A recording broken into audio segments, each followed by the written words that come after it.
1982's Living Nightmare, also known as Echoes, is, well, I think it's a paranormal thriller. That's the only category I can really give this. The film's box art would have you believe it's a horror, maybe a horror thriller at a push, but that's because VHS box arts in the 80s and early 90s were literally designed to lie to you. For example, the cat on this box art is in the movie for collectively 3 minutes at the very beginning as background dressing and then gets thrown out of a window, in the same scene that all this weird blue stuff on the box art is also present. The woman screaming? Well, she's a secondary character who isn't involved directly in the main story, and she pulls that pose once in this film, in a dream. Yeah, this is going to be one of those films. Living Nightmare follows the border incel-y story of Michael, an at first somewhat weird but ultimately harmless artist living in the city who's pretty much on the up and up. Our film picks up with Michael and his friend as they go to see a show, and Michael's friend has a backstage pass. Michael, though, is at first reluctant to go as he doesn't know anyone on the production and feels he may be out of place. But his friend twists his arm, and while backstage he meets Christine, one of the leading performers who really takes a shine to Michael. And within about 10 minutes of meeting each other, the pair are involved. I use that term because there's a hell of a lot of backing and forthing in this movie about exactly what Michael and Christine's relationship status actually is. At first, they're fooling around, then they're in a relationship, then they're arguing about if they're living together formally or not, then it's not a relationship at all, then it is, then it isn't. It's honestly very hard to keep track of. Anyway, I'm getting away from myself here. So Michael's in a thing with a very attractive woman. His art career is taking off and he can afford an apartment that's the size of 2 basketball courts. But there's a problem. Michael's been having weird, unsettling dreams. In the dream, he's with a young woman in the woods, and they're clearly in love and it's all very slushy and romantic. But then a strange figure appears and begins beating the young woman, and further still goes on to kill Michael. This more often than not triggers Michael's asthma and causes him to become quite insomniac as a result. And it's this element of the film that acts as the catalyst for the rest of this movie. Michael becomes fixated on an artist by the name of Serrano. Something about his art is just hauntingly familiar to Michael. Slowly, the insomnia and breathing issues become too much, and on the advice of a friend, Michael visits a doctor. I'm just kidding with you here, he goes to see a psychic. Because clearly they're the sort of people you go to when you're suffering from insomnia and possible COPD. Who tells him that his dreams are in fact regressive flashbacks and that he's reliving his death in an earlier life. She also tells Michael to stop taking his asthma medication, great advice there, and to try and make peace with his brother. Which is odd, because Michael doesn't have a brother. Or does he? Anyway, the rest of the film is literally just Michael slowly falling apart as he frustrates his relationship with Christine to the point that she leaves him. He refuses to paint anything other than his nightmares, which gets him effectively frozen out of the gallery scene, and his refusal to cooperate with his art teacher results in him being kicked off his art course. Michael's life begins to hopelessly spin off into a bleak, self-inflicted low. Will Michael get control of his life back? Does Michael even have a brother? And what happened to the kitty, the poor baby? This film upset me. It upset me on multiple levels for multiple reasons, but chiefly amongst them is the script.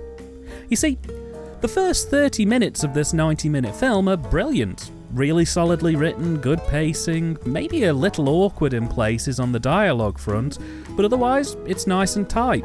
And at least at first it seemed to be the kind of movie that I would really get into. But, and it's the damnedest thing here, there's a scene almost immediately after the 30-minute mark that takes place on a rooftop in which Michael and Christine discuss whether they're formally living together or not. And I don't know what the hell happened, but it seems like this scene is the light switch to this movie, because the moment it came on screen, the whole film did a 180. The pacing goes to the wall, repetition becomes obscenely common with literally just a run of the same events happening over and over again, the dialogue becomes unbearably cringy, Michael becomes increasingly erratic, but not in a way that makes me invested and makes me hope he recovers, in a way that makes me think he's unbearable and that he deserves everything that's happening to him. Any kind of tension or horror or suspense is just utterly obliterated. I'd say there's at least 40 minutes of this movie that's just dedicated to absolutely doing everything in its power to make me totally disengage with the film. The final 10 minutes kind of tries to pull up from the nosedive, but it's all too little too late, and the ending itself is so convoluted and has the audacity to try and reward Michael after he's just literally attacked and chased everyone away for pretty much little to no reason, that it totally soured the experience for me. This film really doesn't feel like it should be feature length. This could have just as easily have been a short and it would have worked fine, if not significantly better than it ended up. Instead, it's padded beyond belief, bloated with pointless exposition scenes, it's filled with unlikable characters, a flimsy premise and a wobbly structure. And I don't know what this film was trying to tell me. The best I got out of it was, if you're in a bad place, stop taking your medication and try and get involved in a car crash. That might help. The big reason this film upset me is because the script is so unlikable and unpleasant to sit through that it totally put me off wanting anything to do with it. It's like when you meet a beautiful person and find out they have a terrible personality. This movie's basically that. The film was written by Richard Alfieri and Richard J. Anthony. Alfieri has 7 writing credits, this was his second ever credit and his first feature. And I wouldn't say any of his credits were particularly of note. As for Richard Anthony, well, this is his only writing credit. He's done nothing else before or since. The film was directed by Arthur Allen Seidelman. He has over 70 directing credits, with highlights including 2004's A Christmas Carol the Musical, and many TV credits for the likes of Magnum P.I. and Murder, She Wrote. And it's clear that they have a dab hand on the directing front because the direction here is absolutely lovely. There's some fantastic tracking and panning shots in the opening sequence that gave me Tenebrae vibes, and the film throughout never fails to surprise with some nice striking visuals that I think would scrub up lovely for a Blu-ray release. Seidelman plays well with hot and cold visuals to create a movie that, while maybe lacking in consistency on style, feels just about right for a good chunk of the runtime. Sets and locations are often well utilised, though Michael's apartment definitely needed to be either smaller or have more stuff in it because it looks barren. But on the whole, this thing looks nice. That's not to say it's perfect, mind. There are some handheld scenes that, while I applaud the experimentation, simply don't work in my opinion, and a few moments where the framing of the composition is maybe a tad questionable, though I'm wondering whether that's more down to an editing decision on framing than the director's decision himself, as for the most part I think he nails the tone required for this. Direction of the cast is a little on the stiff side, truth be told. I don't know, the performances here seem a little brittle. Like there's just this mist of unbelievability across everyone in this film. And it's never a good thing when you're sat watching a movie stuck with the inescapable feeling that you're watching a movie. I just don't think the director got the best out of the cast here, and I think he totally misread the tone of Michael's character. That's a real dropped ball in all of this. This script kind of requires a performance that's desperate, low and upset, but the tone they go for is aimless anger and coldness, which just comes across as irritating and really made me want to watch anything but the main character's performance. The cine is, much like the direction, great. A nice solid collection of shot types, coherent sequences that feel well organised and work to traditional frameworks. And while their more experimental sequences are incredibly hit and miss, I always applaud a film that tries and fails than one that never tries at all. While some of the handheld stuff really isn't my bag, at least they bothered to try something outside of the standard setups. In fact, the only thing that lets the cine down in places is the editing, particularly around the dream sequences. which do become rather manic at times. But not in any kind of coherent, readable way. This is one of those films that thinks that manic sequences just need everything in the kitchen sink thrown at them to make it look manic, when in reality the success of a truly manic sequence relies more on what you choose to show and when you choose to cut, rather than just going all in with everything you have and hoping for the best. As a result, it kind of diminishes some of the nicer cine in this movie at times, which really was a bit of a downer. Performance-wise, it's not so good, Al. Richard Alfieri not only wrote this, but he also plays Michael, and well, that pretty much puts the nail in the coffin on the idea that maybe the writers having one vision but the director and actor having a different vision was the problem. Michael's insufferable in this. In the first 30 minutes he's fine, a little weird at times and a bit on the stiff side delivery-wise, but fine. Post the 30-minute mark, he gives an honestly terrible performance, one that's bad enough to be pretty much unwatchable at times, but not so bad as to be in any way entertaining. He has little to no physical presence in his performance, and his dialogue delivery wouldn't be out of place in a student film. I hated Michael as a character in this film. I didn't pity him, I didn't feel sorry for him, I out and out hated him.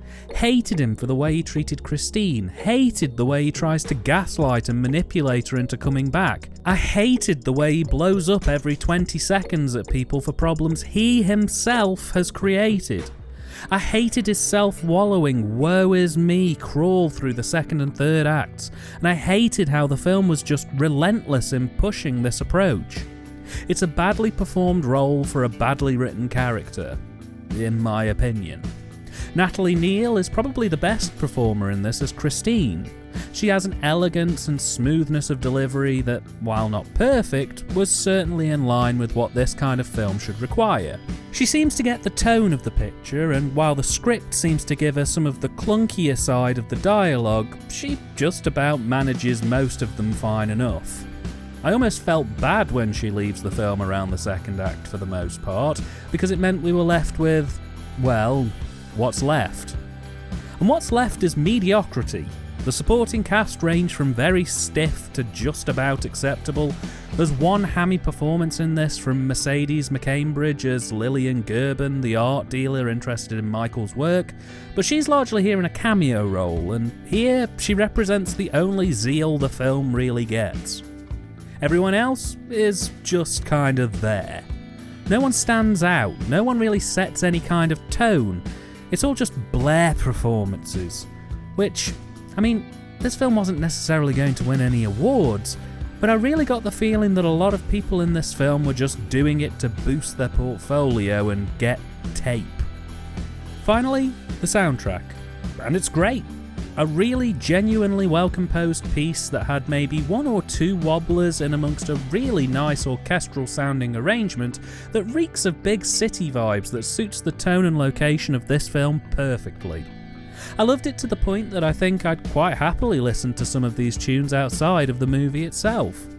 It's just such a shame it's tied to this film over anything else, as I think this soundtrack's much better than this film deserves. If you can find a soundtrack for this one, and I'm not getting my hopes up, give it a spin, and I think you'll be pleasantly surprised. Living Nightmare was released as a rental tape at some point between 1988 and 1989. I found several conflicting reports.